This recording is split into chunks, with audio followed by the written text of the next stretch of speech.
Hala, may mga papel pala akong nilagay dito, guys. Oh! Oh! Hala, exciting.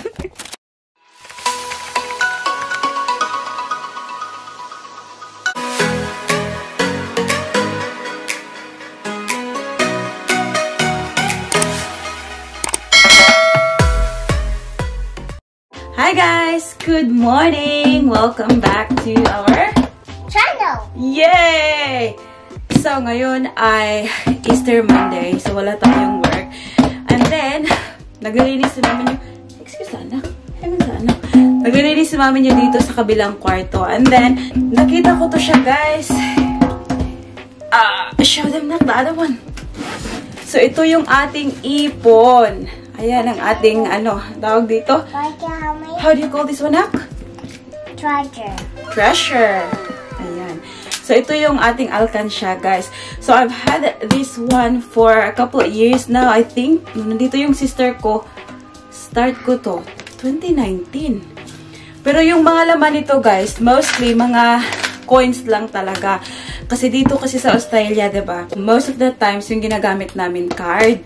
Tapos, pag may mga instance na kailangan mo ng cash, katulad ng pag-park or something like that. And then, yung mga coins, especially yung mga gold coins, yung $2 tsaka $1, nilalagay ko dito para, tawag dito, para hindi siya pariwara. Is that even na right word? Para hindi siya mawala. I decided guys, kasi nakita ko nung naglilinis ako, sabi ko i-open ko na nga ngayon para malaman ko, kasi parang na-excite ako guys, para malaman ko kung magkano yung laman nito. Kasi I remember my time na naglagay ako ng dito yung papel din kasi nasa wallet ko, yung nilagay ko dito. So, are you excited anak? Yeah. So itong maliit, what is that? So itong maliit guys, 50 cents to siya. So konti lang yung laman nito. And then, itong malaki, hindi siya puno, guys, ha?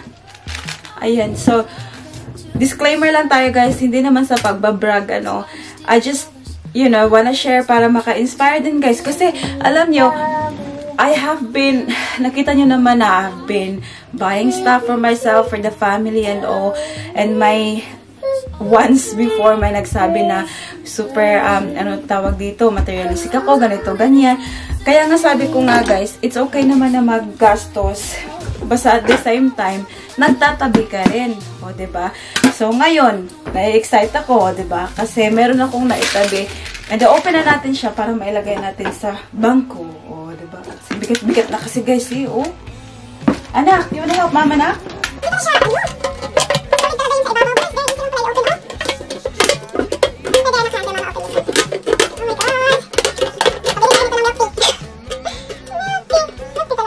Hindi pa nga siya nag-hack guys, pero sobrang bigat. Kasi nga coins. Hang on. Okay, nak, very sharp na. Sit down here. Ito, next to mama. Yeah. Tingnan nyo guys. Oh. Hala. Yan. Oh, may papel nga.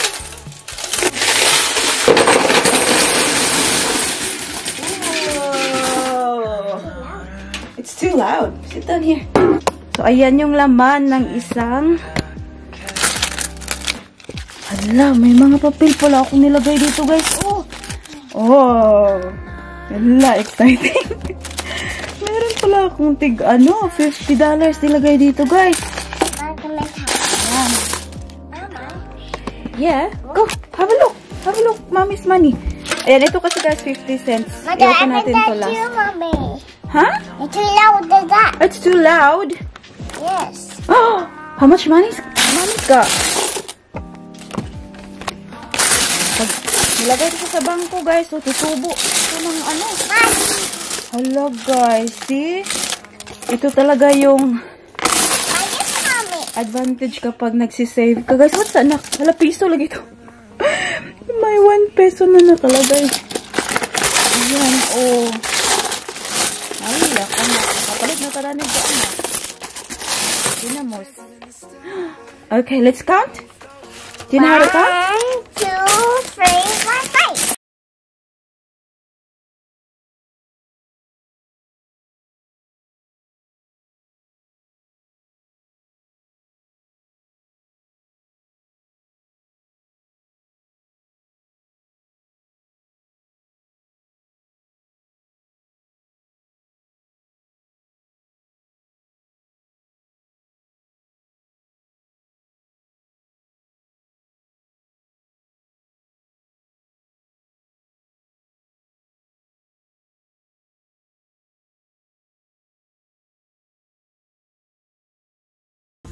Ayan siya so far, guys.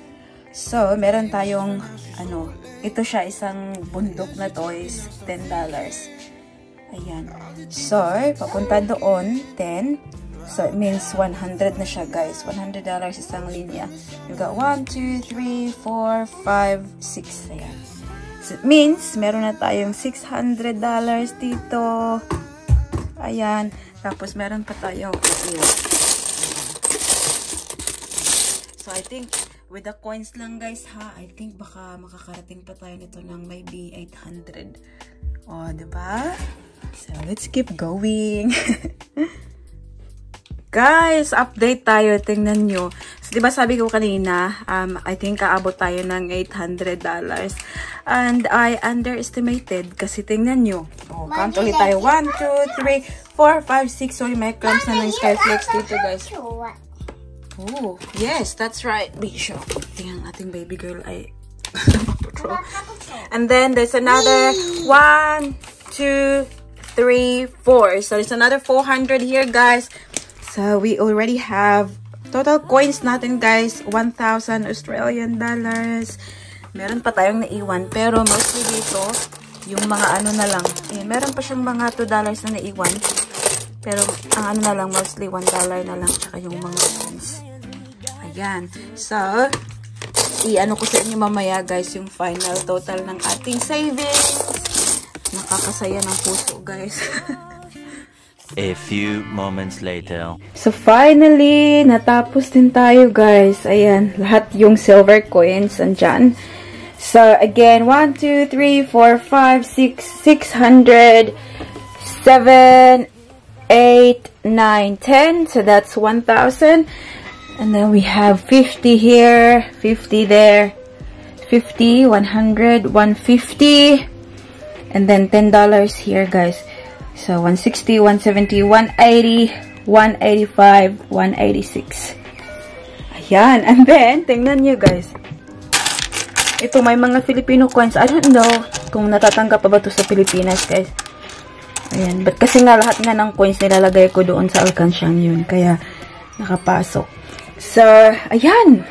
Oh my God. May pera na tayo, guys. Pwede na tayong snack sa, panaderia. Ayan, time check tayo. It is now 12:32 ng hapon. At nung nag-start tayo kanina, it was 11:35. So, yeah. Just 1 hour, guys, para para bilangin natin kung magkano yung na-save natin. So, as mentioned, I think all in all, guys, yung coins kasi natin, it's 1,186.05. And then yung ating, yung mga nakalagay ko pala na papel dito, 260. So, all in all, yung ating na-save sa ating alkansya, guys, was 1,446. Oh my God, what is this? At dito na magtatapos ang ating unboxing ng ating mga coins, guys. Oh my God, it makes me really, really happy and super proud. And sana makunan nyo to ng parang inspiration ba na kahit na pakunti-kunti lang yung tinatabi nyo, kahit pa coins lang yung tinatabi nyo, at the end of the day, mag-add up din yun siya. At kung iisipin naman natin, guys, wala namang papel kung wala tong mga coins na to. Kaya, yeah, happy ipon. Happy ipon sa ating lahat, guys. Magsa-start na naman ako ulit. Ilalagay ko lang to siya sa ang tawag dito, sa bangko, para naman, kahit konti, tumubo siya. It's a very good thing na sa mga anak nyo, ganito, ganyan, o si Paris, sobrang liit pa. Pero ito yung pinapakita namin sa kanya na kailangan yung mga kahit pa coins lang, ilagay mo sa safe na lagayan. Kaya nga si Paris, meron siyang treasure box, diba? Kasi pag may nagbigay sa kanya ng mga coins, o yung lolo niya, ganyan, kahit papel, nilalagay namin sa treasure box niya. Kasi alam namin one day, dadami yun siya. And, ikaw lang din naman yung mag-aani, guys. Kaya, Ayan. I hope na na-enjoy nyo yung video natin, guys. And sana, kung meron man kayong mga alkansya dyan, guys, let me know in the comment section below. And keep going lang. Kasi yung sa akin nga, as mentioned, hindi talaga regularly na naglalagay ako ng mga coins. Kapag meron lang akong coins sa bulsa ko or sa pitaka ko, yun nilalagay ko siya sa ating alkansya.